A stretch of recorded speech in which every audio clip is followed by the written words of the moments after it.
you're not in this alone. Like, you've got the universe supporting you. And if you're not sure one way or another, and you want to know that you're really being divinely guided, then ask for that confirmation. And it doesn't even just need to be one. It can be 2, 3, until you know that you know that you know that that's the path that you're meant to be on. You've gotten great at divine working, but what about divine living?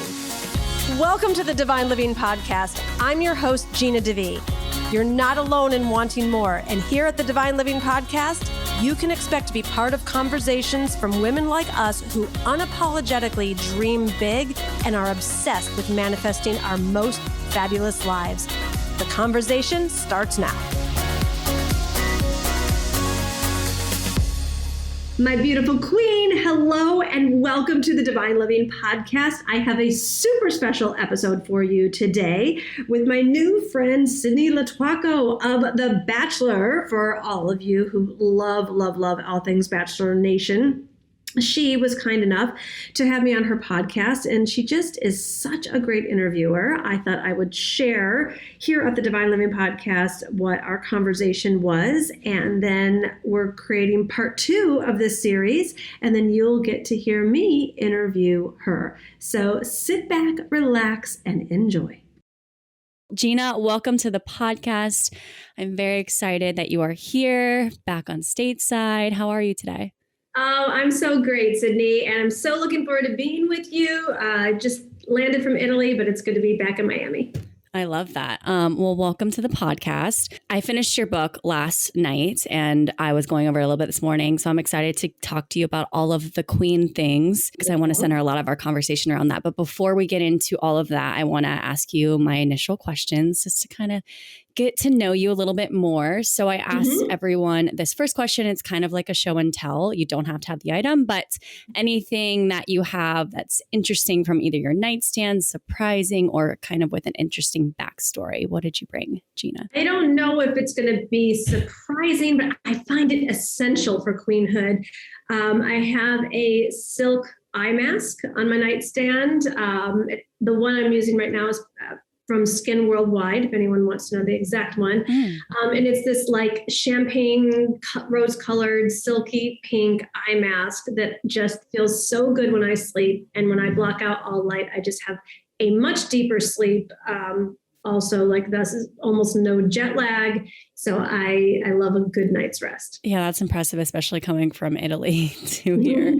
Yeah, I love a silk sleeping thing. I just got my boyfriend and I silk pillowcases. I was sold them by someone on TikTok, but basically it's silk on one side and it has like linen on the bottom side. So you put your hand on it, it doesn't feel like a silk pillowcase, and it's so lovely. I do need to probably invest in an eye mask though, because he goes to bed earlier than I do. And then he insists on keeping his phone face up. So whenever he gets like emails or texts at 3 a.m. or whatever time he's getting them, the whole room will light up with this beautiful blue light that drives me insane. So I need to invest in that. So I'm going to link that for everyone below. Are you a 8 to 10 sleeper? Like, what's a queen sleep schedule like? Yeah, I have a few non-negotiables as a queen. And one of them is I'm never tired. It's just, I just can't function without great sleep. So 8 to 9 hours, I would say. It's just a complete non-negotiable for me. That's how I feel too. And again, my boyfriend's like a 5-hour guy. And I'm like, I need more rest than that. And I know that. I'm going to prioritize that. You do what you need. But yeah, it's so necessary. Like, if I'm not having enough sleep, I feel like I'm either hungover or the day is kind of ruined the next day. So I appreciate that too. Next question I have is anything that's been on your heart or mind lately. It can be related to your book or what we're going to talk about today, or just really anything. I think keep the faith is what's coming up for me right now. We all know, like, you get what you focus on and you create your reality. And I just feel like women right now are being stretched in multiple directions more than ever. And I think there's so many awesome things happening for so many career women. And I know for myself included, I've got a number of real personal challenges going on right now. And so it's like the temptation to get pulled into someone else's drama or story, but like then forgetting all the amazing things that are happening. So I think that, it's always important to me, but the spiritual connection more than ever, to just really remain grounded and keeping the faith that everything is going according to plan. Yeah. That you don't have to do things that don't feel good and actually you're not meant to, and that keep the faith. It's all not going to work out. It all is working out. I love that. And it's like everything's happening for a higher good. I feel like I myself needed that message, especially today, because last night I just felt like I'm being pulled in so many directions. I feel like I'm wearing multiple different hats, but I am not fully investing as much as I would like to into all those things, because I just feel so stretched. And I'm like, what's the point of all this? Like, why am I doing all this? Like, is there a reason for it? And then it's so easy, especially in those harder moments where you feel so like strung out almost, to not believe that it's for a reason or for the original reason or idea of why you started the things or projects that you're doing. And it's easy to lose the faith, especially in that middle ground area. And I think that's when we're the most challenged. And instead of leaning into the challenge, more digging deep into the faith of like, it's all going to, or it is all working out for whatever the purpose is. I love that reminder. In times like that for you, like, what is it that you lean into most? Is it prayer? Is it like meditation? Is it just digging deeper? Like, what is your method with those times? Yeah, great question. So first, it's a conscious reconnection with source, because if I'm feeling stressed or distracted or overwhelmed, none of that is truth. So I'm in an untruth right there. So connecting to source gets me back in truth. Truth to me means I have a divine assignment in any given moment. And when I'm present to that, then it's just that. And my mind then doesn't get to wander because I'm present to the divine assignment. So for me, I am a Capricorn also. So if I'm feeling stretched in all these different directions, I will go and make my list. Like, okay, what is the priority today? What must occur today? What is today about? Because I think we all have these future dreams and these big plans and goals, and like we want to get there faster. We want things to be moving more quickly, or have more of an instant outcome. And that's not necessarily what today is about. And then we miss out on the richness of today when we're future tripping. So I'll get grounded by making my list, and then really appreciating and accepting what today is about. Like, for example, today, I have a few divine assignments. One is to finish unpacking. 2 is to show up and be fully present with the podcast interviews that I have today, and enjoy a Mexican dinner with my husband tonight. Like, love it. That's Friday, man. Yes. And it's like all the other stuff and the what ifs of this and that. And I'm a big believer in not being like that woman at the airport that's got the bag that all this stuff is falling out of because she stuffed too much in it. And, we can use that as a symbol of our day. Like, are we trying to stuff too much stuff and answer too many emails or write too much copy or whatever it is someone needs to do? It's like, no. So I made my list of all the stuff that needs to happen. And I picked what are the necessary divine assignments for today that is not too little and not too much, but just right. I love that. And especially with a list like that, you think divine assignment, you think like, oh, I must do these million charity works and I have to be like so on top of my game for it to be a divine assignment. But it can be as simple as like dinner with your husband or just completing the tasks that are necessary for today, because it's ultimately going to lead to that like divine purpose, I believe, in the end. But it's like those smaller steps right now and reworking them for ourselves, which I like that. I like that idea. They're all divine. Yeah. It's like having gratitude for my things. There was a time when I didn't even have the money to travel or the money for the things that I have today. So I could get irritated. Like, I don't want to unpack. But it's like, I have beautiful clothes that I'm really grateful for. I just got off a 45-day amazing trip in Italy, and I'm grateful for that, And so just really getting in the glory of each moment. And then like, there's other things that I'm like everybody, has planned to do, but my bandwidth, if I'm thinking that I need to unpack, I can't really with a clear mind go look at this other creative project because it's cluttered with the divine assignment today or the hour. So sometimes the divine assignment is take a nap, take a bath, unpack, and sometimes it's, go change the world. So you'll know at any given moment. I love that. I want to get into you and your book, and I love a good origin story, because what drew me to you especially was the fact that you've made all these huge strides in your life, but then you're also helping women now make them for themselves.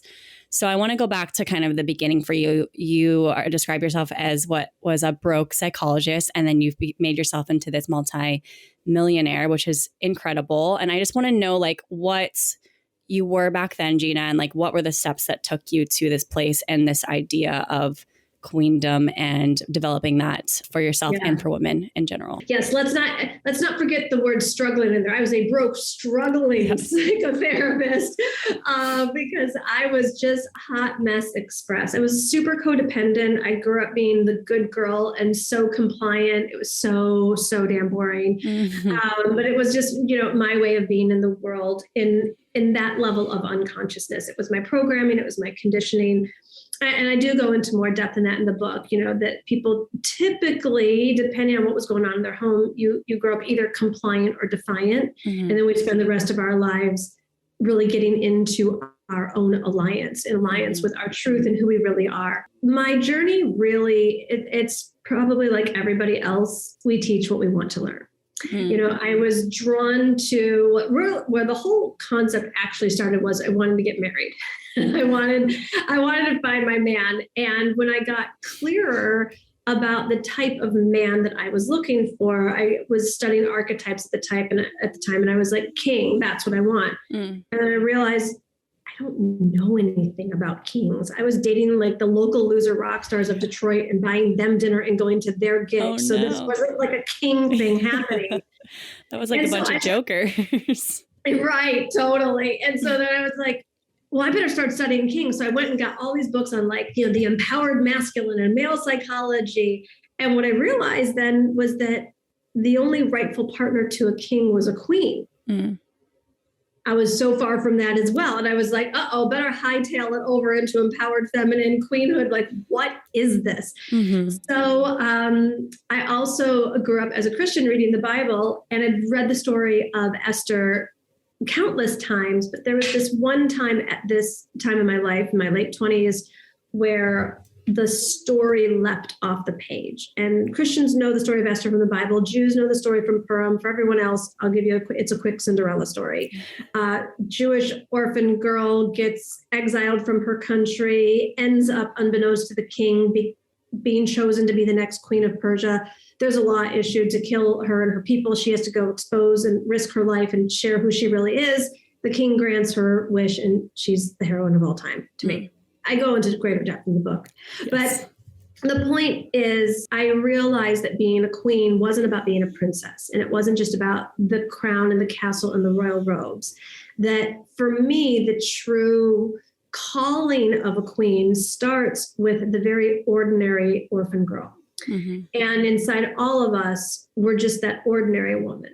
And we've all been on our heroine's journey to get to queenhood. I really believe that only from the position of queen can you fulfill your calling. Mm. So I'm glad that she's not a monk, because I do like my castle and royal robes and all of that. And I love material grandeur. However, materialism without substance is really boring to me. Mm-hmm. Mm-hmm. Substance without abundance is also boring to me. So I love the archetype because she's this masterful blend of it all. And I really got Esther's role as a queen was to save her people.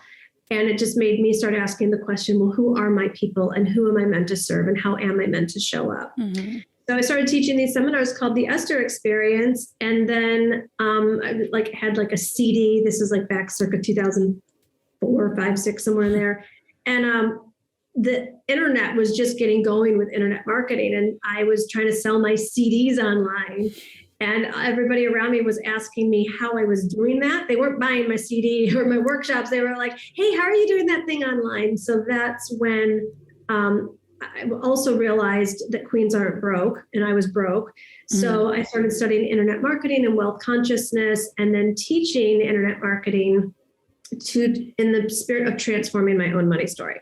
So all this to say, the origin story was broke, struggling psychotherapist. I ended up moving to Los Angeles, became a life coach, and really incorporated all of the growth and the healing that I had to go through to become the queen of my life, which included transforming my man story, my mother story, my money story, having a sense of self, and then bringing my expression unapologetically into the world.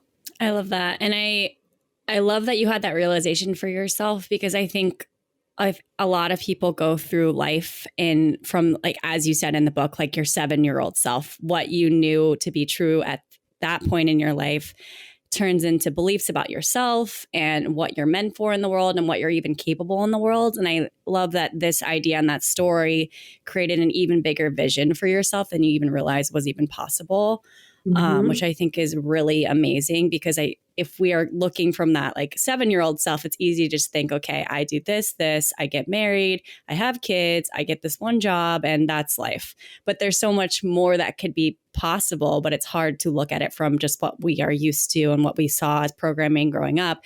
When it becomes this like whole other level of ourselves, I think the possibilities become endless, as you said.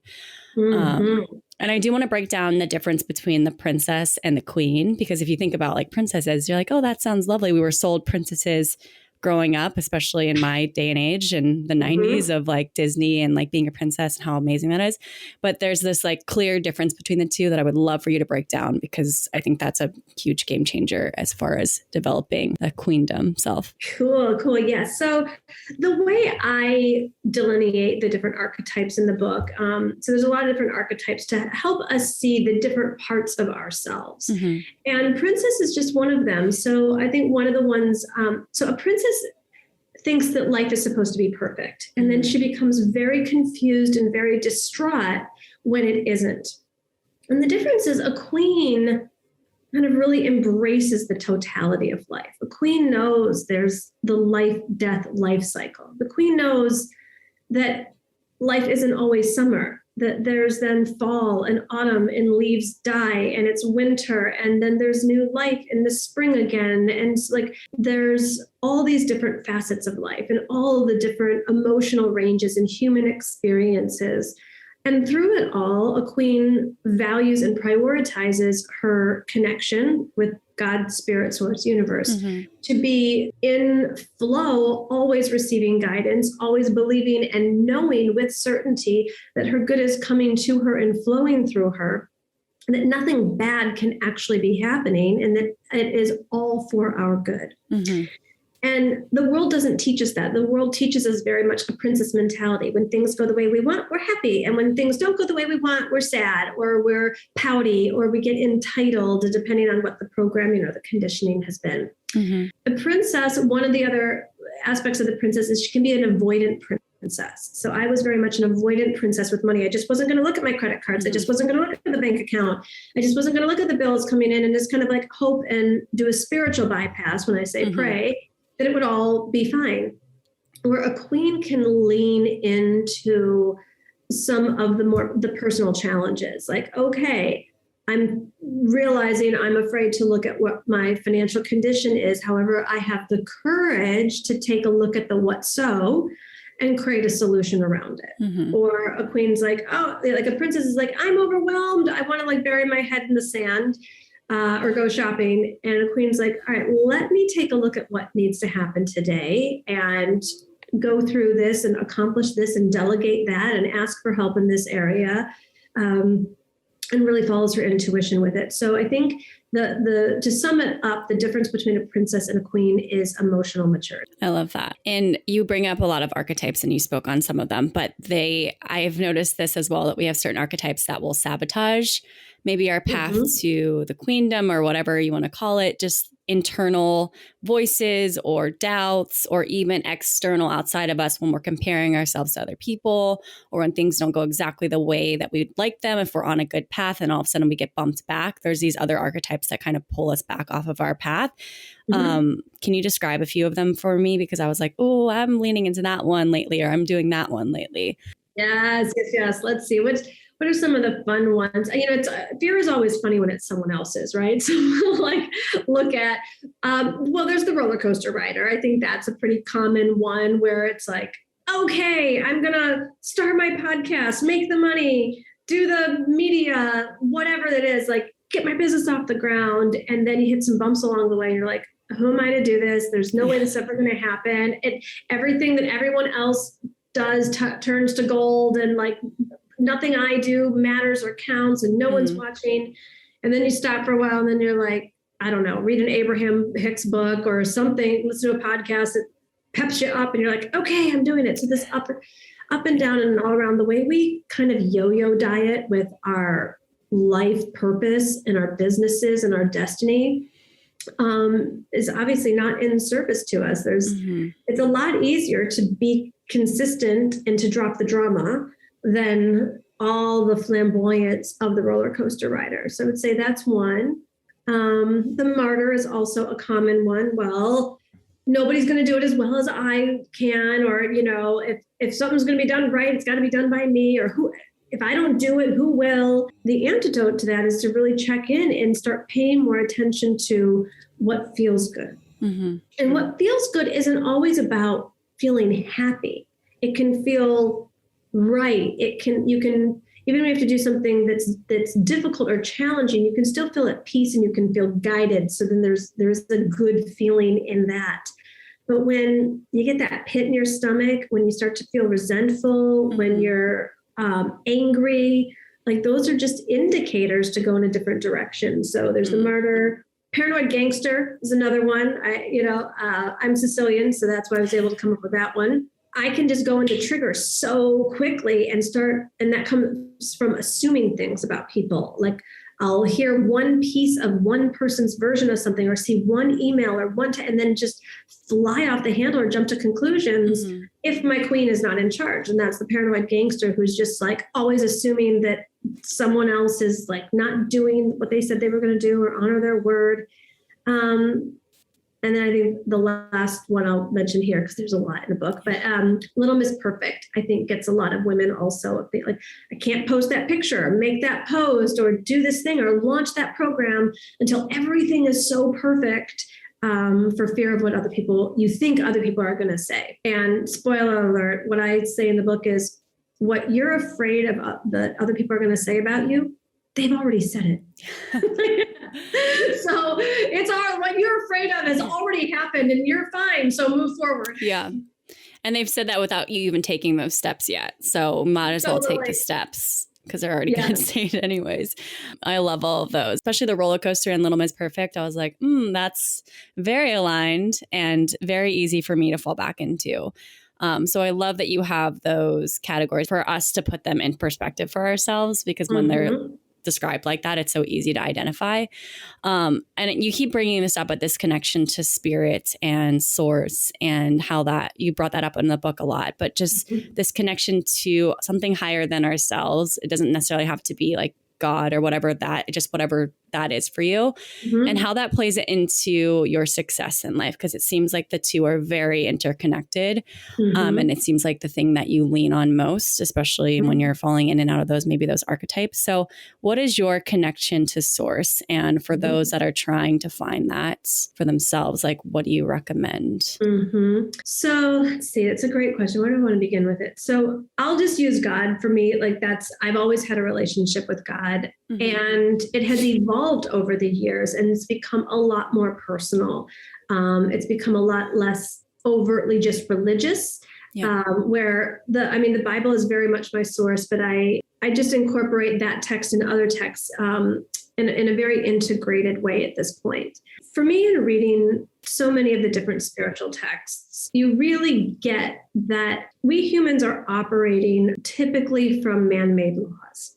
And man-made laws are different than spiritual laws. And spiritual laws are all lined up for our good, for our triumph, for our provision, for our abundance, for our safety. The reason why I more than ever lean into spiritual laws is it feels so much better. Yeah. And, look, in any given day, we have a choice.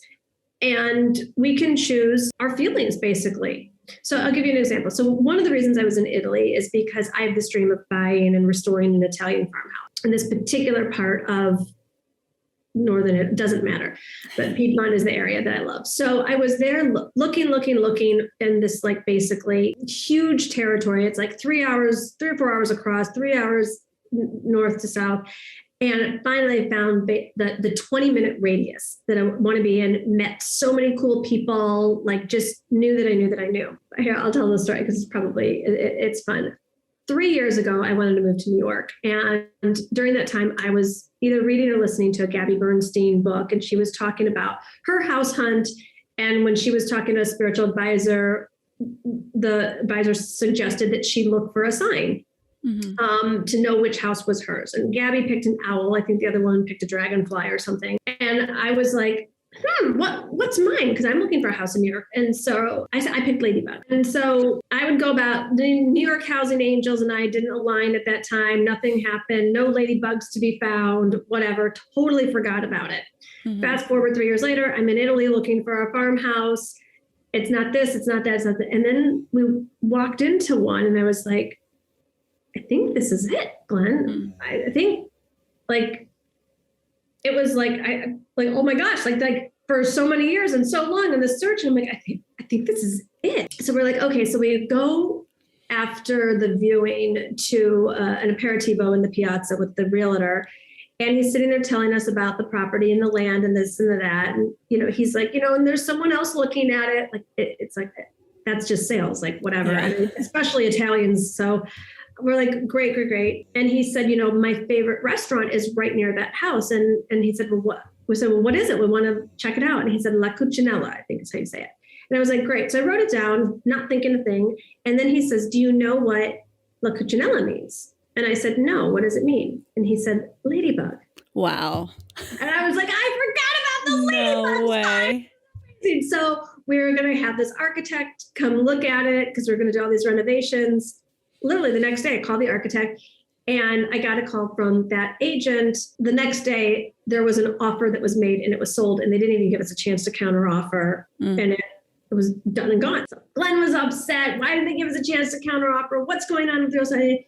And I was like, well, first of all, it's Mercury in retrograde. So you don't have to be a witch to know this is going to fall out of contract. But I was like, I'm like, the ladybug. It's like, my point here to answer your question is we have a choice. When you're spiritually connected, I could have been like, that's not fair. And how come you didn't let us counteroffer? And just lost my dream home and there's not hardly any inventory. And I could have this whole thing. Or the same outside circumstances happening. It was like, that's fine. They think that this is someone else's. They think that this has been sold. I knew differently. Glenn thinks I'm crazy. I was like, this is completely falling out of contract. It's still happening. Keep the faith. Yeah. So the next week, so we were renting this Airbnb that we've rented like for years. Every time we go into the area, it's very much in the country. There are certain kinds of bugs in the country. There's moths and there's these other little kind of bugs that are there. So like, there's like, you see things, right? There's a little geckos running around, whatever. The day that I got the news that the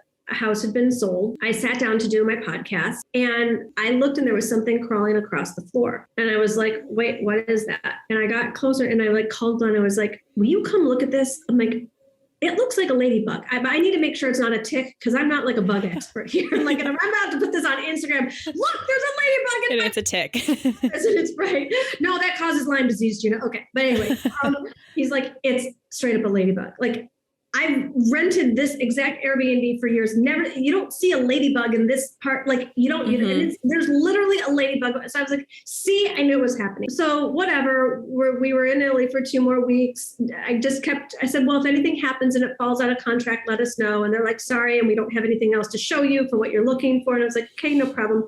So we literally flew back to Miami Wednesday. Yesterday, I get the WhatsApp message. Gina, we just want to let you know that that house fell out of contract and are you interested? Oh my God. I'm like, this is what I mean, people. I knew all along, keep the faith that it is that or something better. I wasn't even attached to it being that, but I didn't need to have, because of a spiritual connection and a belief that everything is always happening for our good, I didn't need to have a gnarly experience, even when the external circumstances didn't look like what I exactly wanted. Yeah, I think it's especially when you lean into it even more, it's just like it shows up for you. Yes. And the more you open you are to it, it will just come. And even if you're not, I think you've mentioned this before, but if you ask the universe, source, whatever it is, I need this sign for me to believe, or I need this sign to keep going. Can you please give that to me? And every time they show up, if you just put it outside of yourself, which I'm going to do that more. Good. That's inspired me. Yes. Expect it. Expect it. And there are scriptures in the Bible that say you can ask for confirmation of 2 to 3 times. So it's like, some people want to call it a sign, other people call it confirmation. You're not in this alone. Like, you've got the universe supporting you. And if you're not sure one way or another, and you want to know that you're really being divinely guided, then ask for that confirmation. And it doesn't even just need to be 1. It can be 2, 3, until you know that that's the path that you're meant to be on.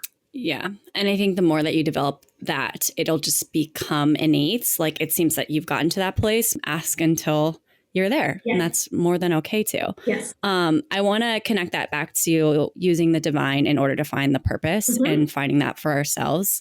Because I think that is the question of a lifetime, is like, what is my purpose? Why am I here? How can I keep showing up for what I'm meant for? And you do this beautifully in the book of helping people to kind of find that for themselves. So can you talk me through that divine purpose that we're all seeking? Yes. So the first one is, and I'm going to say this with love because I don't want it to sound harsh. However, it's a little bit arrogant to think that you don't have one.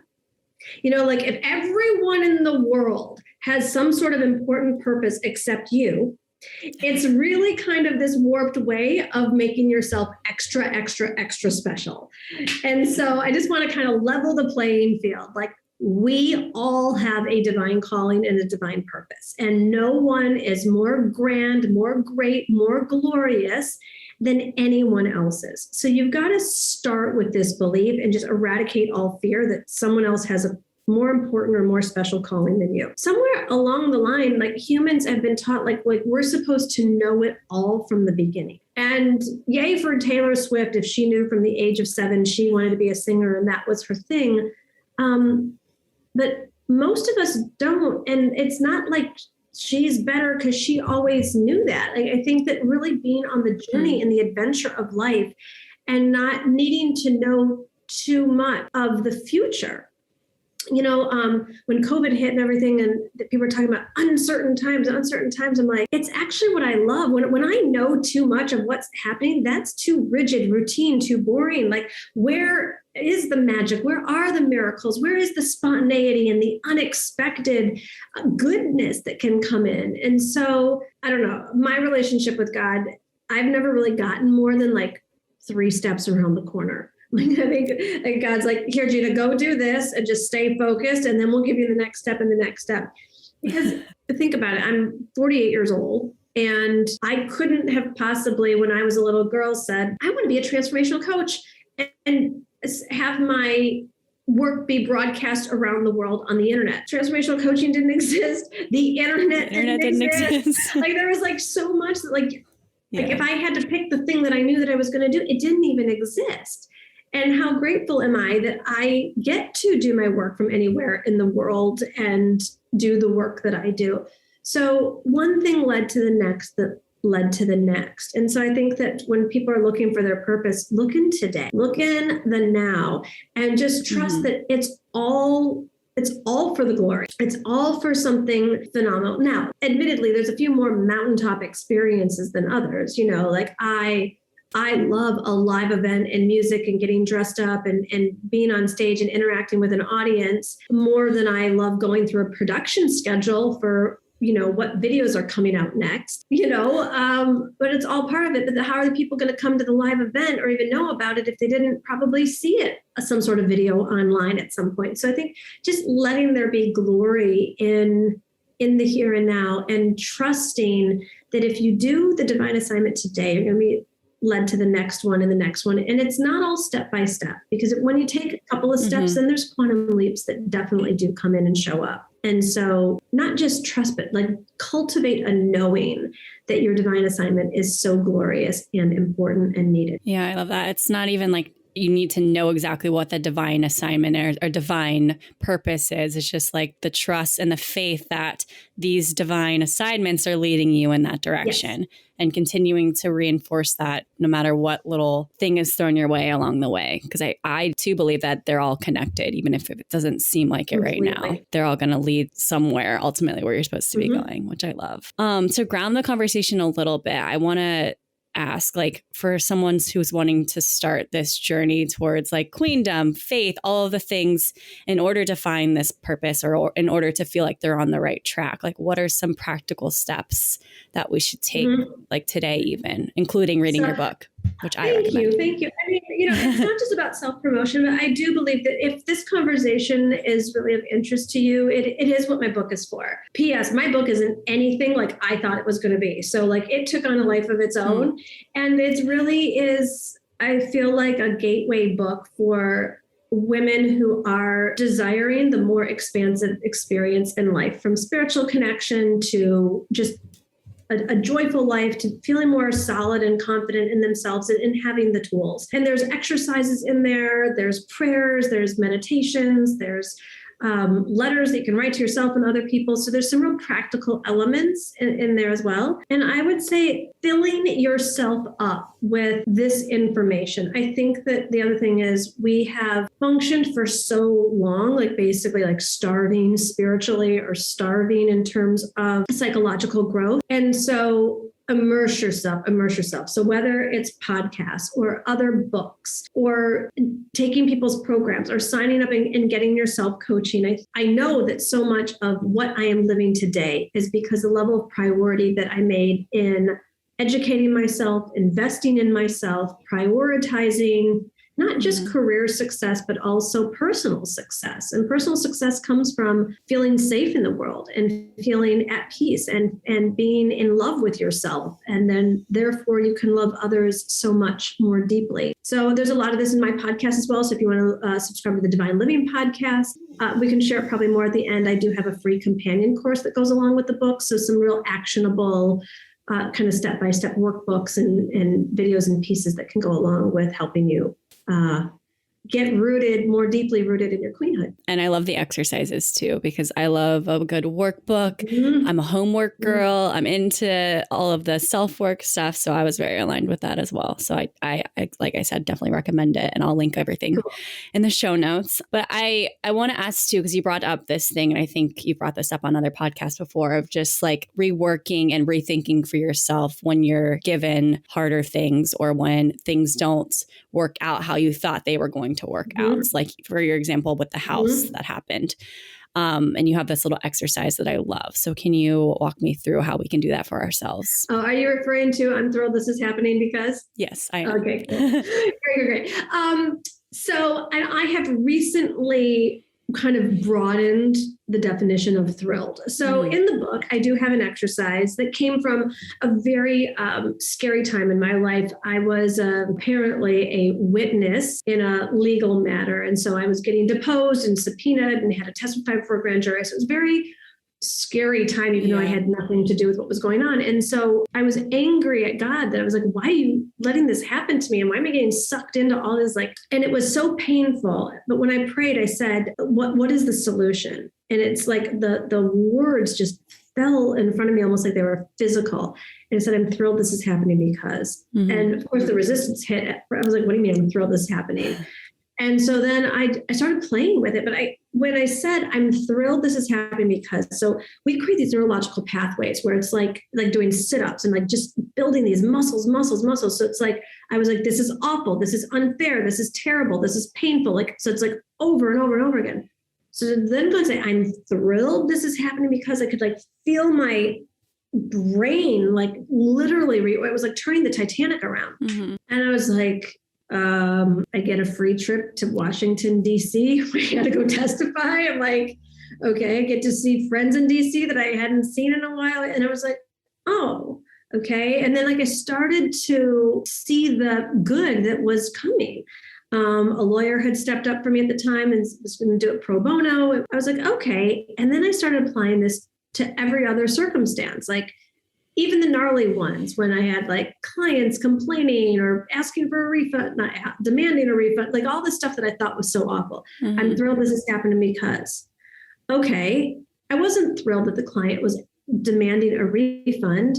But when I say I'm thrilled, I looked for the lesson in it. Mm-hmm. I, at the time, didn't have my systems and structures set up. I didn't have I was a solopreneur, happy to get someone who wanted to work with me, didn't sign a contract, didn't have, the proper business structures in place. So I'm thrilled it happened because I wanted to be a real businesswoman. And to be a real businesswoman, you got to have that stuff happening. Yeah.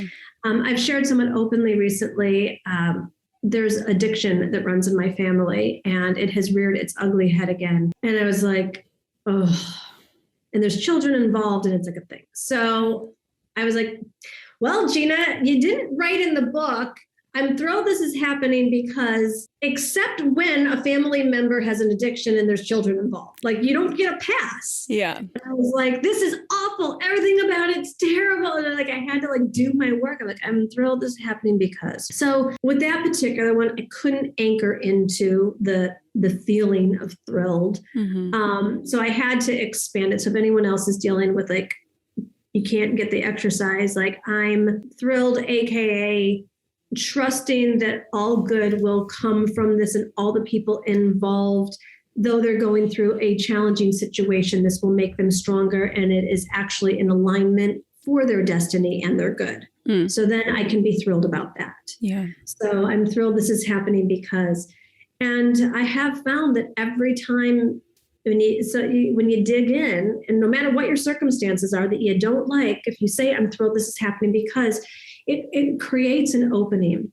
And my friend Marsha Martin taught me this. The universe looks for openings. So when you're open to a different solution, when you're open to a different outcome, when you're open to a different feeling, then the universe can swoop in. Yeah, it has to start from there. I love that. And I love the way that you work with mindset, especially because I believe is everything. And that's always been what my dad taught me is you control what your mind goes to. So you need to, you have the power to do that, but only you can do it. And then when you do that, then the universe and everything else can show up for you because you're, like you said, you're open to it and you're allowing yourself to rethink some negative things or whatever those things are. It's also reminding of the thing of people say it's you showing up and saying I have to do something versus showing up and saying I get to do something. And it's rethinking those little details, but that can change so much as you've shown. So thank you for that. I think last question I have on this is just mindset wise and business related. What do you say is the best way to move forward in business? You seem to have captured what the ultimate mindset is as far as success and things like that in business. What would you, if you could describe it in one way, what would it be that's worked for you? So ask yourself the question, what's the most pleasurable way for you to serve, make money, make your contribution, get your message out into the world? I think that there's so much programming around just do it, fake it till you make it, hustle, massive action that doesn't take into account pleasure. And when you're working in a pleasurable way, that unleashes passion. And we know that there is nothing more attractive, more alluring, more convincing than a woman who is filled with passion and play and adventure. And whether she's talking about a Facebook ad funnel or making pasta or parenting tips or whatever, when someone's obsessed, it's the way we humans are meant to live and thrive. So, and I think that also post-COVID, something I've really been noticing personally with myself and also with my clients as well, the universe isn't really giving us a pass anymore for being able to do things that we can do. And what I mean by that is we're all talented. We're all multi-passionate. We all can do a lot. But we've gotten psychologically and emotionally lazy looking around at what are other people doing to get success. And it's oh, I should do that too. It's I think the universe is so craving in this Aquarian age, our individuality, our unique expression. And so just because you've done something in the past that's worked, or you see other people that have done the challenges or do this, or I don't think that even being willing to work hard is going to get you what you're looking for anymore. That you really daring to go for pleasure. Like, what is just so exciting to you? What could you just like breathe, like be thrilled, talk about, like, what is that for you? And I'll share a quick example so you can ground into it so you can help better see what it is for you. So this happened to me back in the day.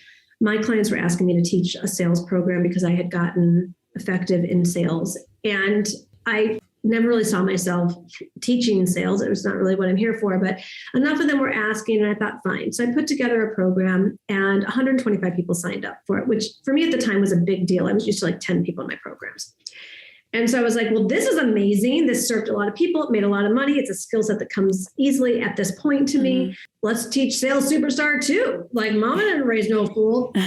And so at the time, I had like 5,000 people on my list. I had 125 happy campers in Sales Superstar 1, and I roll out Sales Superstar 2, and I had 5 people sign up. And I was like, what just happened? And I realized I didn't ask God. I didn't ask Source, like, am I meant to? I just thought that I could do it and that it would make money and that it would serve people. The universe is so loving. That wasn't good enough. Yeah. And so I got the divine assignment quickly, and I understood the assignment.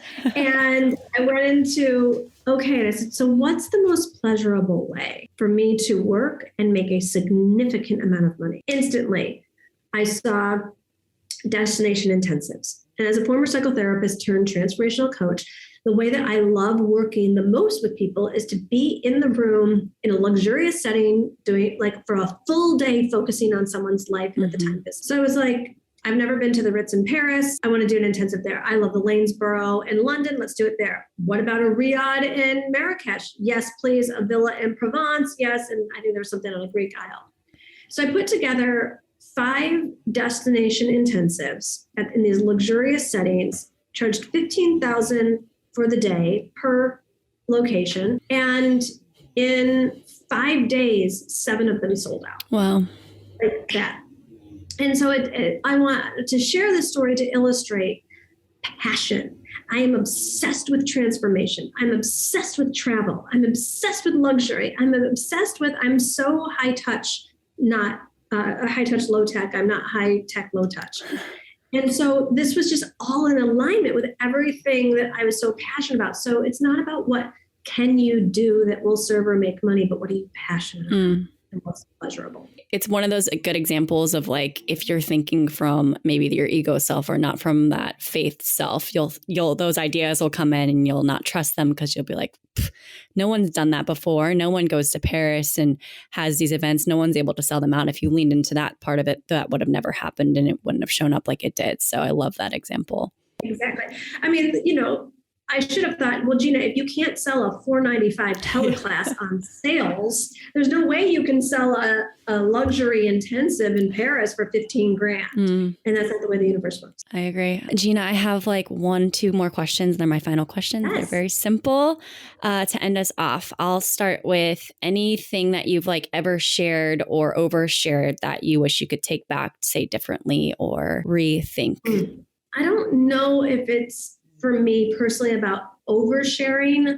One of the skill sets that I had to learn was how to speak the truth in love. So I am obsessed with results. And when clients would come to me to get results, it was kind of like a surgeon. I would laser in, and the intention was to help people.